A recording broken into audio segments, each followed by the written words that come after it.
Ole he video chuan elementary entinan no pangchum chiep deuh man chi mo class 1 a kc atanga class 4 ang chi an man ang chi te kha da han tum tai la a tha ome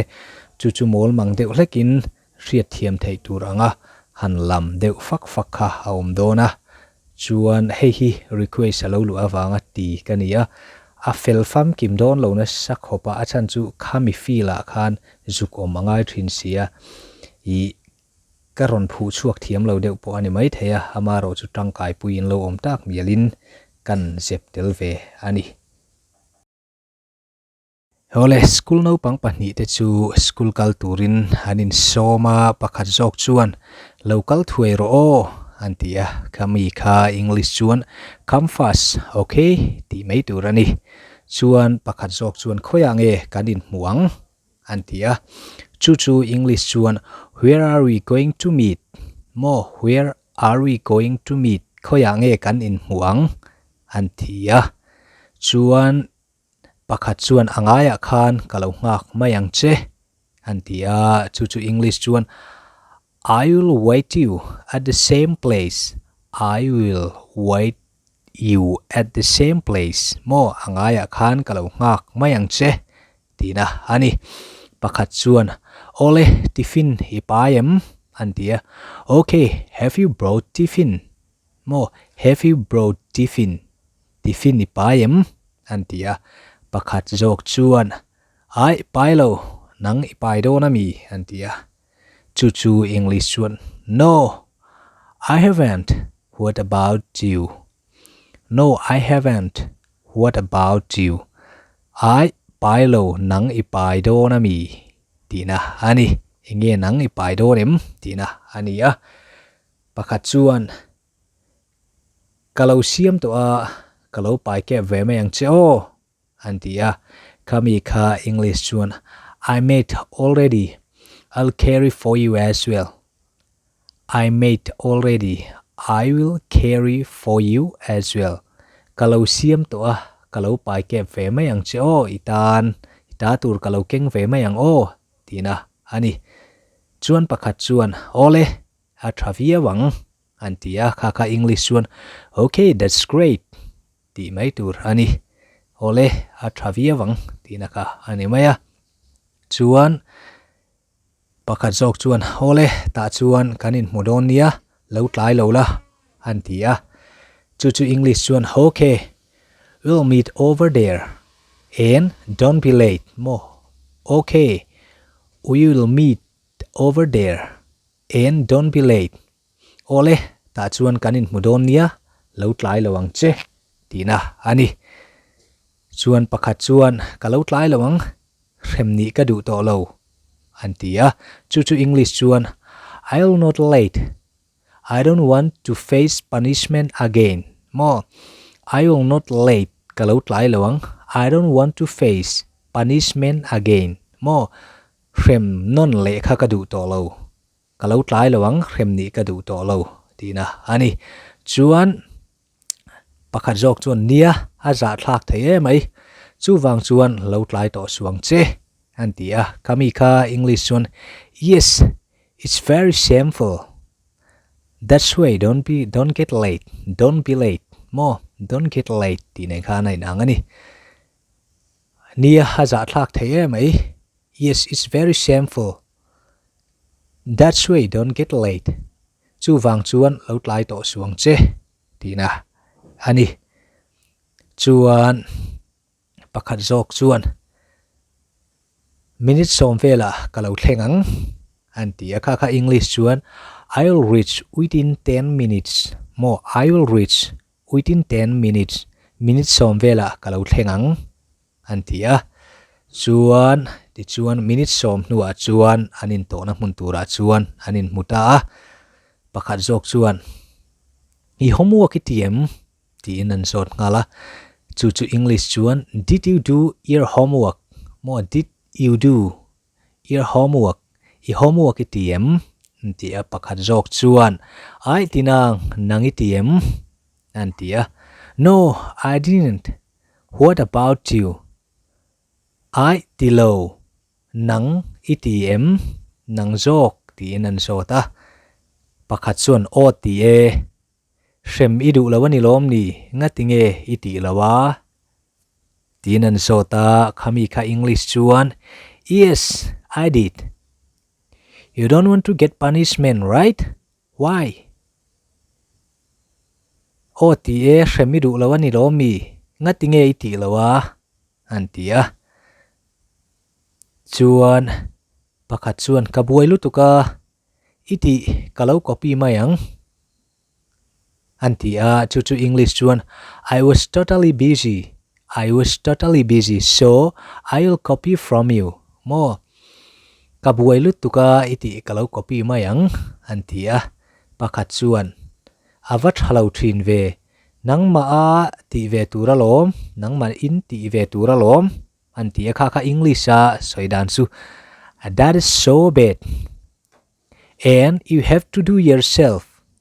mo that is so bad and you have to do yourself avat halau thin ve nangma a ti ve turalom tina ani chuan pakhat chuan ka hrialom ka buai lutuka tunchi hi ka copy tong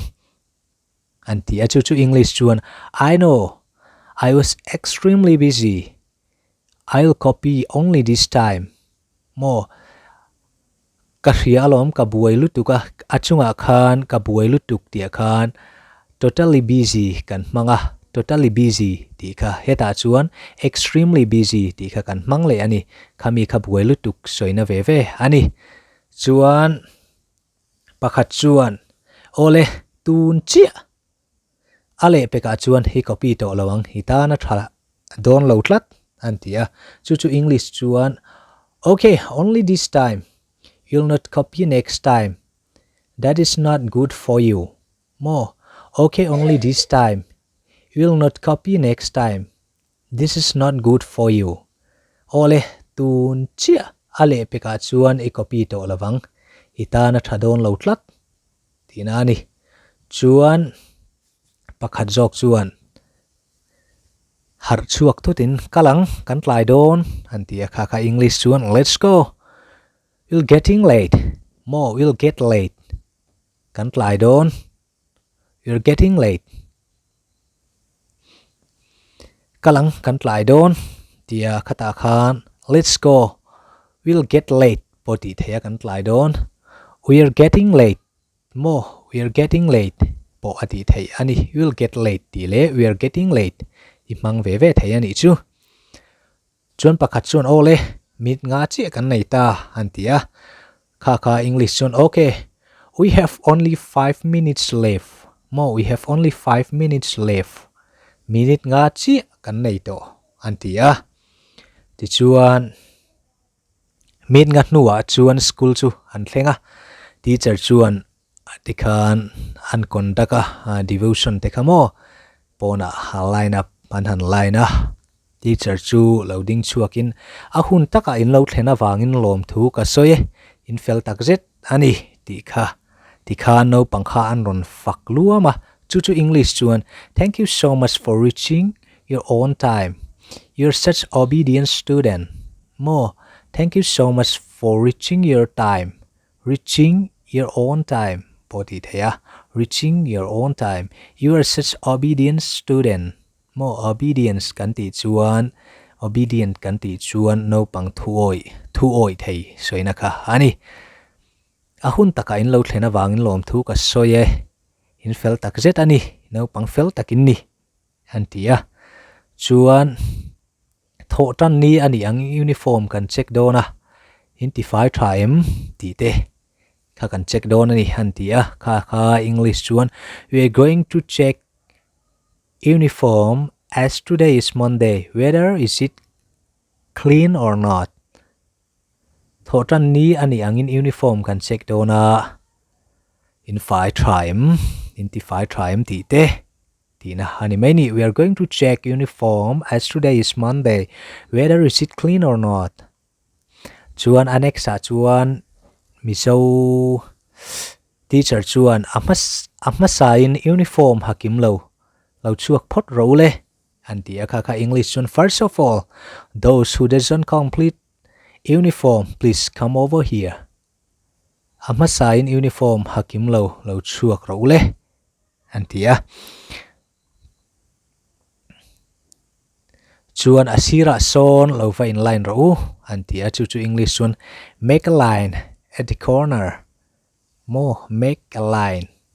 at the corner asira son line lo va siam ro lo va in line ro. Antia ni.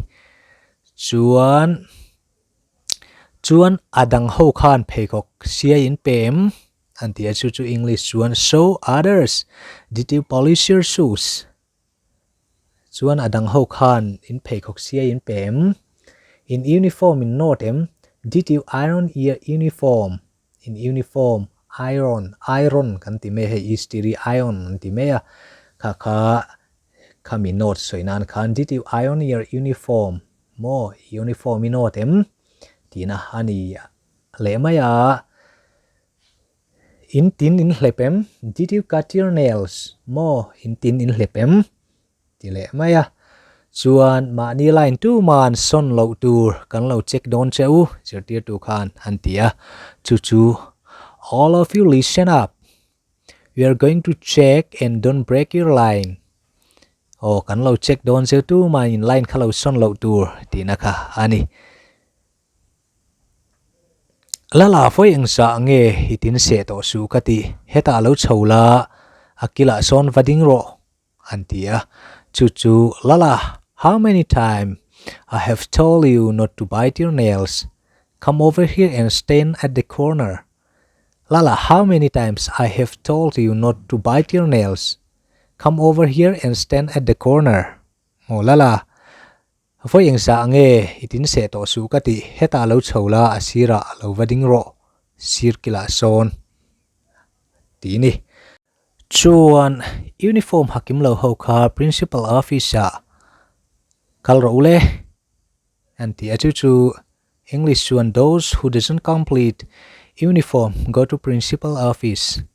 Mo uniform hakim lo kha principal office kalro tina ani. Chuan classroom han luta. Chuan thian pa pakhat chuan ipen kalo mang pen man lo inayam anti chu English chuan let me use your pen. Do you have extra pen? Mo let me use your pen. Ipen min lo man tirte. Do you have extra pen? Extra pen man lo inayam. Antia kan en lok ange ka chiang chi lo. Antia chu English chuan I'm not sure. Let me check. Mo I'm not sure. Let me check. Kan en lok ange ka chiang chi lo. Tina ani ni chuan pencil po apoy lo. Ania hello tia chu English one I'm okay with pencil also. Pencil po apoilo I'm okay with pencil also. Mo pencil po apoilo atini chuan kane kha hei hi mangro antia yes I have it use this one. Mo kane hei hi mangro chuan pakhat chuan nimina note in line antia chu English chuan did you take note yesterday? Nimina note in line tina ani chuan hani chuan ma se atam lo antia chu English chuan yes but not much. Mo ma se atam lo tina ani chuan athian pa chuan kalau copy ang break line antia chu English isaidu chuan I'll copy during break time. I will copy during break time. Kalau copy ang break line tina ani chuan ole ilo copy don nia yes you'll copy it. Ole ilo copy don nia tina ani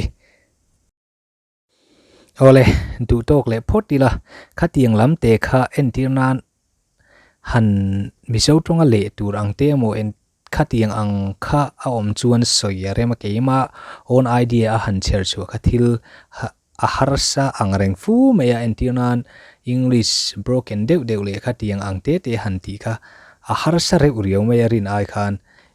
tuna po khanin a phok chuak zolo mai the entirnan classroom han man ang chi te khatiang ba ka khan entirnan high level deu hlek ang chi te po ron chop chuale kan tumanga standard deu ang chi te po tiang khan broken te trangkai pui lo om ta ka request lo om ve sia kha classroom elementary ho man the ang chi